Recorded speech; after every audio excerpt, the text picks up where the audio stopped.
mencari ayat eksplisit Yudas masuk neraka, maka masuklah Yudas ke neraka, memang tidak ada. Ya, tetapi ada ayat-ayat lain yang secara implisit mengatakan bahwa dia tidak selamat, dia binasa. Ya, dan itu pasti masuk neraka. Coba kita perhatikan Yohanes 17 ayat 12, yang mana itu adalah kata-kata Yesus atau doa Yesus kepada Bapaknya. Coba memperhatikan atau membaca buat kita Yohanes 17 ayat 12.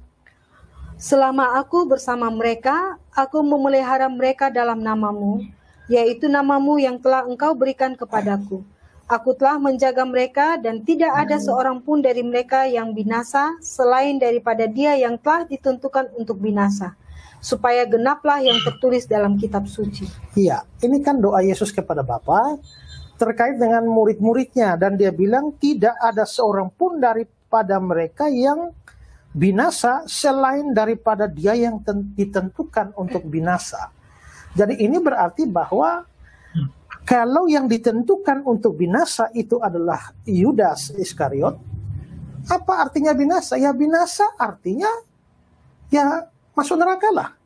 Maka dari ayat ini sebenarnya kita sudah bisa tahu bahwa Yudas itu memang akan masuk neraka. Nah, perhatikan, dia terlalu memaksakan pernyataan dia bahwa arti binasa itu adalah masuk neraka. Artinya itu sudah valid, ya.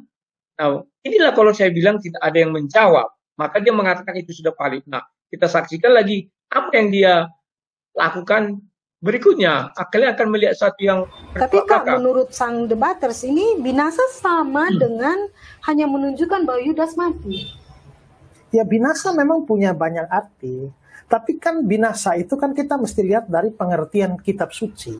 Nah sekarang lihat, bahasa yang dia bilang tadi binasa palit itu ke neraka, sekarang dia akui banyak arti.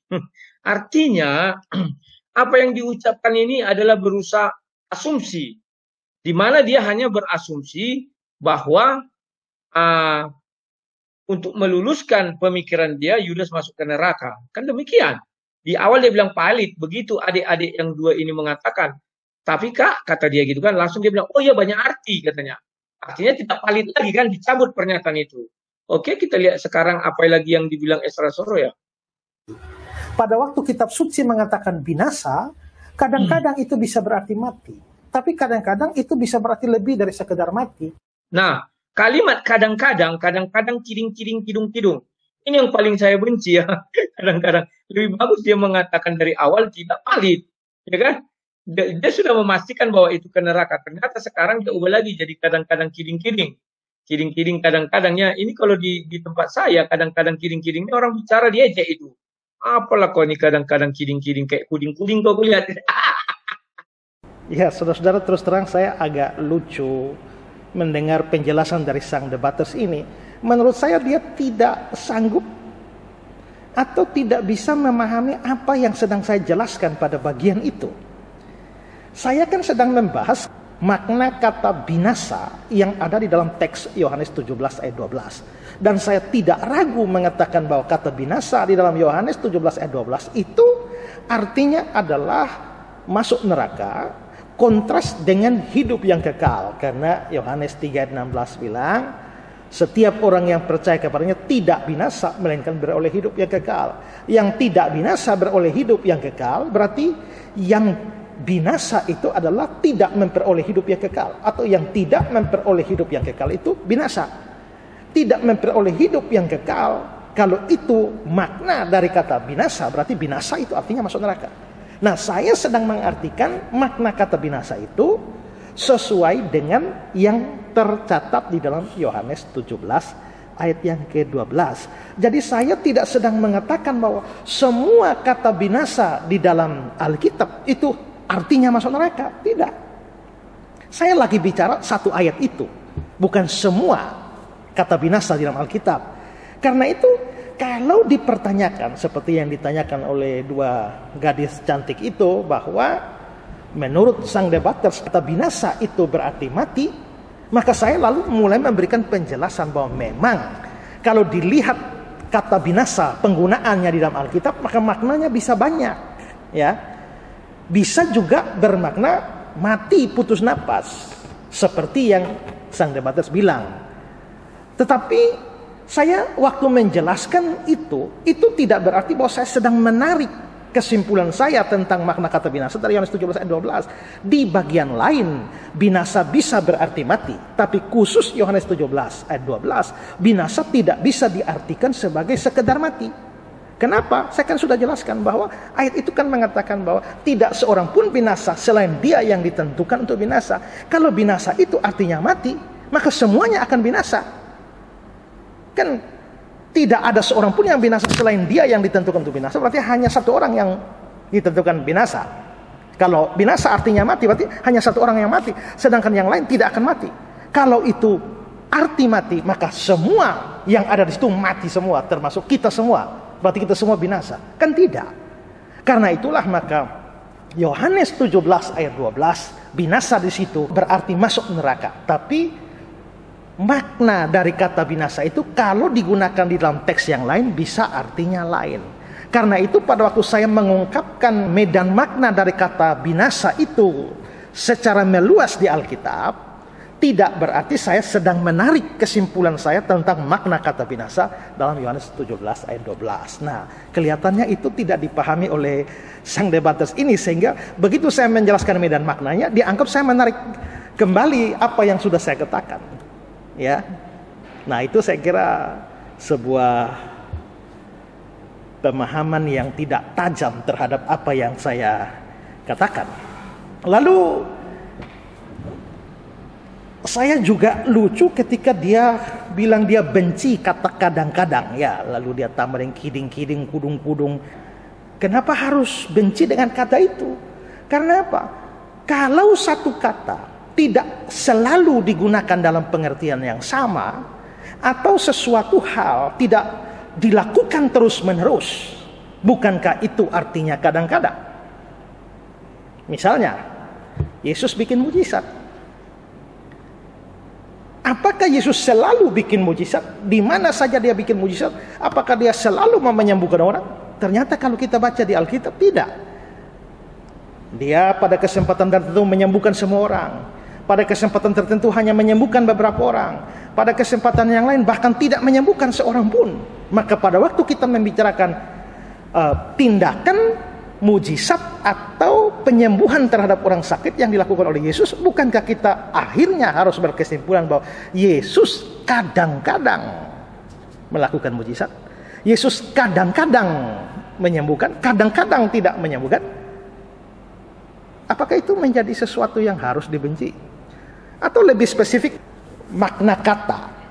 Kalau kita mempelajari kata-kata dalam bahasa asli kitab suci, kita bisa melihat bahwa kata-kata itu seringkali mempunyai makna yang ganda. Lebih dari satu. Satu kata Yunani itu bisa diterjemahkan di dalam 2 atau 3 kata bahasa Indonesia, bahasa terjemahan. Sehingga setiap kali kata itu muncul tidak selalu diartikan dengan satu makna. Saya beri contoh saja kata kurios. Kata kurios itu, kata Yunani, itu kalau diterjemahkan ke Indonesia itu bisa 2 arti. Arti yang pertama bisa diterjemahkan tuan. Yang kedua bisa diartikan Tuhan. Itulah sebabnya kata kurios ketika dikenakan kepada Yesus, kita bisa bertemu dengan penggunaan kata tuan.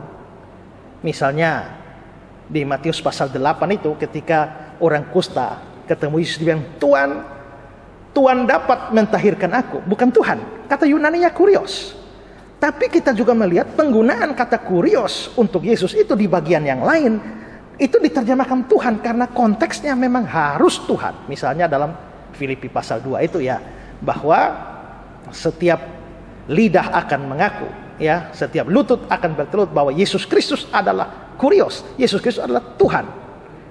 Itu memang tepat diterjemahkan Tuhan. Kalau begitu, ketika kata kurios muncul di dalam teks asli kitab suci, di dalam Indonesianya kadang-kadang diartikan Tuhan, kadang-kadang diartikan Tuhan. Jadi adalah lucu kalau ada orang lucu dengan penggunaan kata kadang-kadang. Apalagi kalau kita bicara makna kata. Karena tidak selalu digunakan. Maka di bagian ini ada kurios diartikan Tuhan, di bagian lain diartikan Tuhan. Maka memang kita harus berkata bahwa kata kurios kadang-kadang berarti Tuhan, kadang-kadang berarti Tuhan.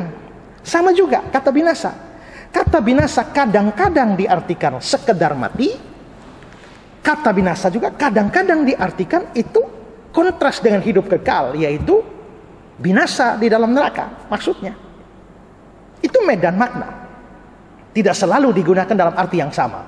Tapi khusus Yohanes pasal 17 ayat 12, saya mengartikan kata binasa di situ sesuai dengan konteks kalimat itu harus diartikan sebagai masuk neraka dan bukan sekedar mati saja. Ya, jadi kalau sang debaters bilang kadang-kadang dia benci dengan kata itu, justru saya jadi lucu. Atau dia lucu dengan kata kadang-kadang kiding-kiding gudung-gudung, saya jadi lucu dengan pandangan seperti itu, atau kelucuan atau kebencian seperti itu. Dan ingat juga satu hal adalah bahwa saya tidak sedang menarik kembali definisi atau makna kata binasa yang saya gunakan dalam Yohanes 17 ayat 12. Saya cuma menjelaskan medan makna dari kata binasa dalam penggunaan di seluruh Alkitab. Nah, ini tanggapan saya yang kedua untuk potongan dari video sang debaters. Saya masih akan lanjut lagi membahas potongan demi potongan, dan saudara nantikan saja pada video-video berikutnya. Dan seperti yang sudah saya sampaikan pada bagian pertama, saya tidak anti debat, dan saya sudah nyatakan pada bagian pertama saya siap berdebat dengan sang debaters kalau mau digunakan kata debat. Ada juga yang alergi kata debat. Kalau alergi mau disebut diskusi, dialog, terserah apalah ya. Tapi seperti yang sudah saya bilang, saya tidak tahu Skype, saya tahunya Zoom. Saya sudah minta tolong seorang teman, dan saya mau acara itu dilakukan dengan menggunakan moderator dan aturan-aturan yang telah disepakati sebelumnya, dan poin-poin penting itu yang didiskusikan atau didebatkan supaya menjadi terlihat argumentasi siapa yang bertahan sampai terakhir dan argumentasi siapa yang hancur. Kapan itu dilaksanakan? Tunggu sampai saya bahas potongan-potongan ini sampai selesai. Tuhan memberkati. Untuk sang debaters, salam.